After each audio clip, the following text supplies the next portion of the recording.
Gecədir, hamı yatıb deyirlər, amma darıxanlar yatmaz. Onlar sadəcə gözlərini yumub daha çox düşünər. Darıxmaq kimsənin görmədiyi bir ağırlıqdır, gülürsən. Amma içində bir cümlə var, heç vaxt tamamlanmayan.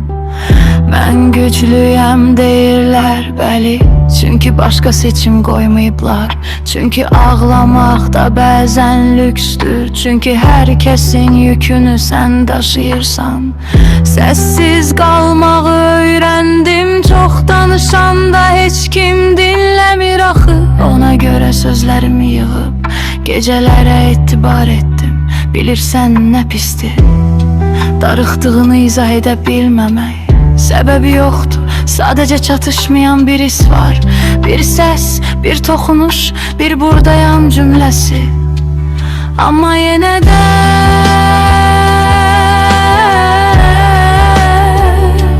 buradayam, hər səhər qalxıram, hər gün biraz daha dözürəm. Bu da bir növ cəsarətdir, sadəcə alqışsız.